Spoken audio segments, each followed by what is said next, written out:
大家好，兩位蔡醫生又同各位朋友見面啦。今次都係繼續上一集嘅話題，係乜嘢咧？都係箍牙啦。今次咧就有一個主題係乜嘢？矯正箍牙是否一定會掹牙？啊，交俾蔡醫生，交俾我哋專業專家蔡醫生講翻呢個話題啦。呢個掹唔掹牙咧，但係要睇嗰個牙齒嘅嗰個複雜程度嚟講啦。如果係話比較簡單嘅，即係擁擠啊、扭轉啊，或者係話有稍為錯位咧，佢係唔需要去剝牙嘅。如果係逼得好緊要，或者係前凸嗰啲牙齒，就話個面型咧、骨頭咧已經係前凸嗰種，或者係地包天啦，或者係話上邊凸到厲害犀利，然之後咧佢要調整你嗰個咬合關係咧，可能就要經過剝牙。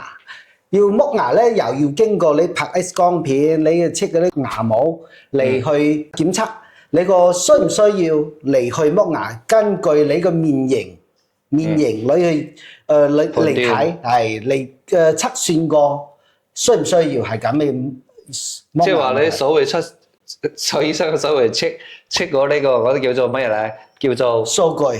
呢個係叫做牙量同骨量嘅比例。係咪咁啊？係，即係話咧，所有牙齒要剝牙嘅，都係因為個牙齒，即係我哋叫牙量過大，大過骨量，係呢個就要剝牙。但係呢個你係應該有相應嘅數據係點樣咧？有嘅，因為咧有剝牙指數嚟去 check 過，因為咧我哋要 check 過呢 SMA 角。SMB 角，然之後咧好多呢啲角度，佢突得緊唔緊要去 check 過咁樣嘅，有好多數據要去量過，然之後咧模型之後咧就模型就 check 呢個牙量骨量嘅問題係咁嘅，嚟綜合之後即係判斷佢需唔需要去剝牙，剝牙效果好唔好？哦，唔剝牙效果好唔好？嚟去比較。然之後咧嚟決定咁箍牙根本大家可能就最驚我都知咧，好多人首先過嚟頭先我問翻一個箍牙會唔會痛啊？咁跟住咧就好多家長過嚟話，今次我仔需唔需要剝牙啊？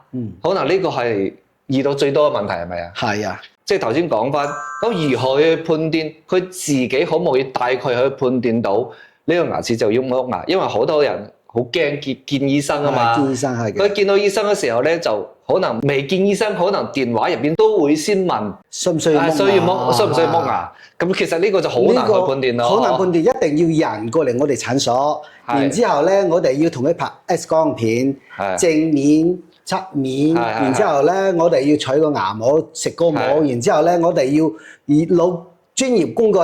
去量過，所以就唔好咁即係唔好咁簡單咧。即係話有時問到問題要好，即係變成醫生好難去回答你，人都未見到啊，就要問我哋要剝牙。但係其實咧，有時咧，我哋叫做乜嘢？叫做介於剝牙同唔剝牙之間。唔剝牙嘅咧，可能就有好多方式，就適合擁擠嘅，有啲逼嘅，我可以擰面去油啊，或者係擴弓啊。等陣，第一即係。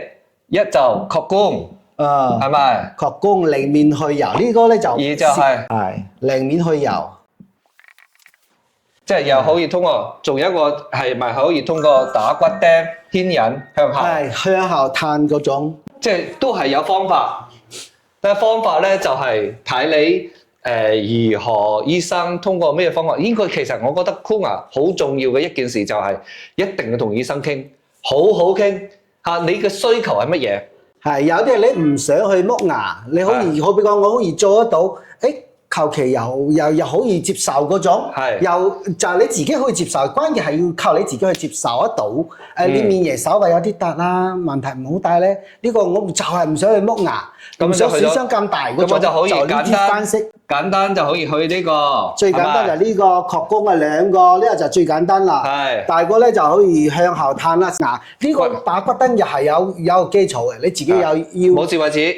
冇智慧齒，然之後咧，你骨頭要夠厚，哦，如果係打個釘落去咧，固定唔到，你係拉唔到嘅，唔係一定所有人可以掌握到呢個問題。呢個打骨釘啊，係大家可能聽到有啲恐怖。呢個其實係一個好簡單嘅操作嚟㗎，你唔使咁驚嚇。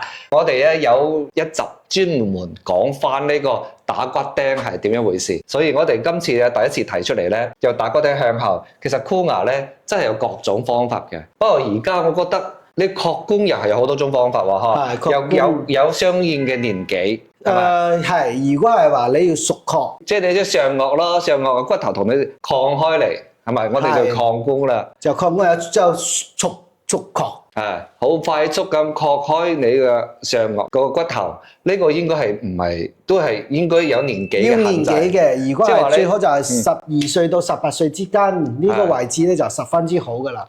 如果你再大咗之後咧，一樣可以即係話牙可以出嚟，光飲一定可以出叫做到。嗰叫擴埋個牙槽骨，就唔係個上顎骨，係咪？係上顎骨就唔一定可以擴得出嚟，但係咧牙可以整出嚟，咁飄出嚟咁意思。即係話我哋而家咧就講翻個話題咧，就係箍牙是否要掹牙咧？呢個咧就講緊係唔掹牙呢啲方式。有幾種方法可以令到你唔需要掹牙。關鍵詞嚇有辦法㗎，唔一定要剝牙。就所以咧，有好多家長啦，唔希望你自己小朋友去剝牙嘅時候咧，其實都有方法嘅，係咪啊？係。但係咧就係。